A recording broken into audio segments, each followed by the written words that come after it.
Bismillahirrahmanirrahim. Define cyber threat. Explain the various cyber threats. Cyber security subject unit 1 explanation.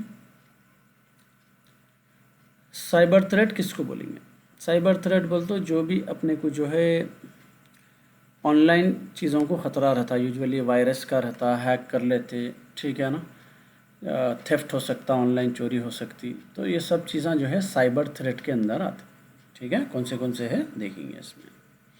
Cyber threat can be viewed as damage cause to a computer technology dependent enterprises and networks by an unauthorised third party.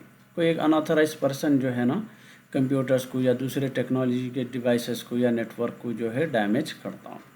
The attackers make use of malicious code to make changes in the organisation computer code logic और data resulting in compromising information security of an organisation. तो क्या attacker क्या करता, कुछ code use करता, वो code आके अपने प्रोग्राम्स को या अपने जो है चीज़ों को जो है ना ख़राब कर देता या चेंज कर देता, जिससे हमको नुकसान हो सकता है। एग्जांपल बैंक है, बैंक में अगर समझो कि अकाउंट्स में जो है ना लोगों की अगर डिटेल्स डिलीट कर दिया, उन्हें ट्रांजैक्शंस डिलीट कर दिया, तो बैंक को बहुत बड़ा लॉस हो सकता। वेरियस साइबर थ्रेट्स क्या क्या है अलग अलग। साइबर वॉरफेयर पहला। Cyber warfare refers to a conflict based on internet. It includes malicious attacks on information and information system. The cyber warfare attacks are capable of disabling official website and networks and disrupting essential services. तो cyber warfare में क्या है, कोई भी जो है जब चुप जाके ऐसी जो है किसी के भी वेबसाइट किसी के भी नेटवर्क को जो है ख़राब कर सकता, डाउन कर सकता, डिजेबल कर सकता। ठीक है, इसको बोलेंगे साइबर वॉरफेयर, किसी के भी जो है ना नेटवर्क में घुस के उसको ख़राब कर देना। नेक्स्ट है cyber crime. A cyber crime can be defined as a criminal activity doing using computer. They make use of computer technology in order to steal the personal information of the user, business, trade secrets, or other malicious purpose. They obtain this information by hacking, spamming and phishing. तो cyber crime क्या है, किसी के भी computer में technology में server में घुस के उसकी इन्फॉर्मेशन को चुराना, पर्सनल इन्फॉर्मेशन हो सकती, बिजनेस इन्फॉर्मेशन हो सकती, उसको चुराना, हैकिंग करके, स्पैमिंग, फिशिंग वगैरह आगे पढ़ेंगे, ये सब चीज़ों से चुरा सकते। Cyber terrorism. Cyber terrorism is an internet-based attack that involves terrorist activities. It is a controversial term and is referred to as a deliberate usage of computer networks and public internet in order to affect the personal objectives by using tools such as computer virus. These objectives include political and or ideological in the form of terrorism. Cyber terrorism में क्या है, technology को use करना, same code use करना, use करके एक मकसद अपना पूरा करने के लिए, किसी को नुकसान पहुंचाने के लिए या किसी जो है ना दूसरी कंट्री को नुकसान पहुंचाने के लिए या दूसरी पार्टी को नुकसान पहुंचाने के लिए, किसी की गवर्नमेंट को नुकसान पहुंचाने के लिए जब टेक्नोलॉजी को यूज़ करता, ठीक है, that is cyber terrorism. Cyber espionage. Cyber espionage can be defined as an attack that theft the sensitive information of the competitor companies or organization in order to obtain the advantage over them. किसी भी company में जाके उसकी information को चुरा लेना ताकि उसका फ़ायदा अपन उठा सके, that is called cyber espionage. Okay, next question is explain in detail about software vulnerability. Vulnerable किसको बोलेंगे, जब आप जो है ना किसी भी मुसीबत को आसानी से जो है आपको कोई भी मुसीबत अटैक कर सकती। ठीक है, सपोज़ अपन जंगल में हैं, तो जंगल के अंदर अगर आप रहेंगे घने जंगल में, तो आपको कहीं से भी किसी भी जानवर के अटैक का सामना कर सकते, तो you are vulnerable to that. ठीक है, कोरोना के टाइम पे अगर आप जो है अपने आप को जो है महफूज नहीं रख रहे हैं तो you are vulnerable for the corona disease. ठीक है, तो वल्नरेबल का मतलब क्या है, आसानी से आपके ऊपर अटैक होने की जो है ना हालत में रहना। Software vulnerability can be defined as a software defect that helps the attacker to gain the control over a system. अपना सॉफ्टवेयर इतना ख़राब है, इतने डिफेक्ट्स है कि कोई भी आसानी से उस पर अटैक करके उसको कंट्रोल कर ले सकता, उसको बोलेंगे software vulnerability. The reason for the existence of software defects may be either the software design or the code used while implementing software. उसका रीज़न क्या है, सॉफ्टवेयर उतने अच्छे तरीके से बने हुआ नहीं है, उसका डिज़ाइन या कोडिंग उतनी अच्छी नहीं है। कॉमन सॉफ्टवेयर वल्नरेबिलिटीज़ कॉमनली कौन से टाइप के रहते हैं इसमें? Broken access control, this type of software vulnerability occurs when the user restrictions are not applied properly. अगर सॉफ्टवेयर को आपको जो है ना एक्सेस का जो कोड लिखे अपन, वो कोड सही नहीं है, कोई भी आसानी से जो है ना हैक कर ले सक रहा, कोई भी आसानी से अपने सॉफ्टवेयर का कंट्रोल, अपनी वेबसाइट का कंट्रोल ले सक रहा, तो that is called broken access control. Cryptographic failures, this sensitive data like username, password and account numbers must be secured carefully, otherwise the attackers use the vulnerabilities to gain the access।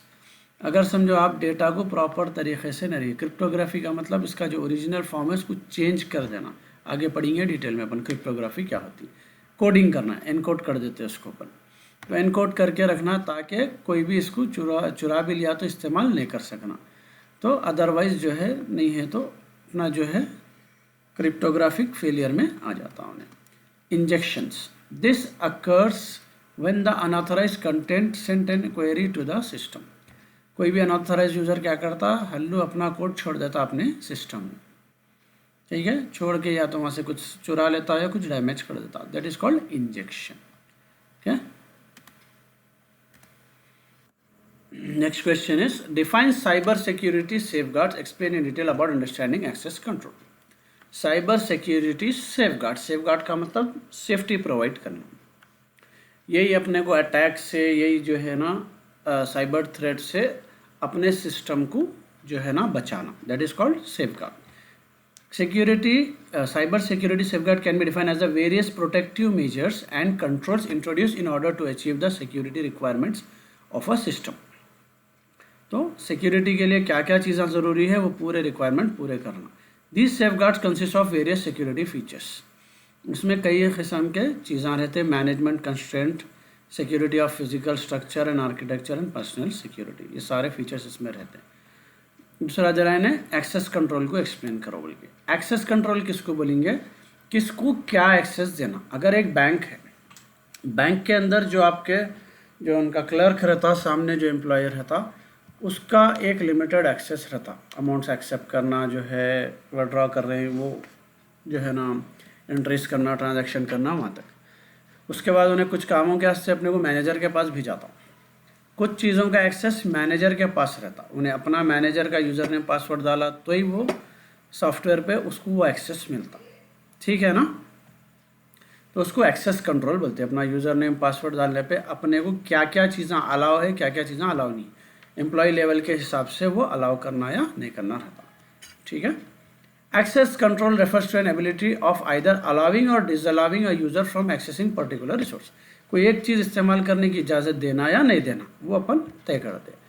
There are many mechanisms that exist and which are employed for performing access control. कई सारे system बने हुए हैं जिससे अपन जो है ना कितना एक्सेस किसको देना वो डिसाइड करते हैं।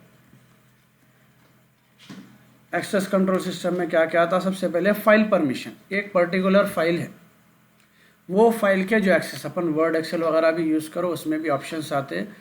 कोई यहाँ पे जो है ना फोल्डर में फ़ाइल क्रिएट कर सकता, नहीं कर सकता, सिर्फ रीडिंग की परमिशन देना है या उन्हें एडिट भी कर सकता, उन्हें डिलीट भी कर सकता, तो फाइल परमिशन बोलते हैं। फाइल परमिशन में तो अगर अपन सेट कर दिए कि ये यूज़र खाली ये फाइल रीड कर सकता, इसमें ना चेंज कर सकता ना डिलीट कर सकता, तो उसको उतना ही कंट्रोल मिलता है एक्सेस का, ठीक है। अपने को क्या एक्सेस देना है, that is called file permission. File से रिलेटेड क्या परमिशन देना। प्रोग्राम परमिशन, प्रोग्राम का मतलब है यहाँ पे सॉफ्टवेयर या एप्लीकेशन, तो वो एप्लीकेशन में कौन से यूज़र को किस हद तक इजाज़त देना है, क्या क्या उन्हें यूज़ कर सकता, क्या क्या नहीं यूज़ कर सकता, ठीक है। उसके बाद नेक्स्ट है data rights permission. It is an access control that can be use for retrieving and updating the information. Database के अंदर डेटा रहता, डेटाबेस बोल तो एक अलग सॉफ्टवेयर है जहाँ पे अपना जो भी डेटा रहता है, जैसा कि आपका यूज़र नेम पासवर्ड है, फेसबुक का रहने दो, इंस्टा का रहने दो, व्हाट्सएप का रहने दो डिटेल्स, ये सब चीज़ें डेटाबेस में सेव होते, ठीक है। तो डेटाबेस में से सॉफ्ट इंफॉर्मेशन लाना या स्टोर करना, या उसको कहाँ तक इजाज़त है उसको स्टोर करने की, अपडेट करने की परमिशन है नहीं है, वो सब एक्सेस कंट्रोल करना, that is called data rights permission, ठीक है। Identification versus authentication. Identification is the process of identifying the user by using some sort of identification information like name, account number. On the other hand, authentication is the process of verifying the user identity. It is the process of verifying whether the user is authentic or unauthentic. इसमें क्या है, जब आप user name password डाल दिए समझो, ठीक है, यूज़र नेम पासवर्ड जब डाले तो उन्हें आइडेंटिफाई कर लेता कि हाँ भाई ये यूज़र तो हमारे पास एग्जिस्ट करता। अब इन्हें एक्टिव यूज़र है या इनएक्टिव यूज़र है उसके बाद जाके चेक करता।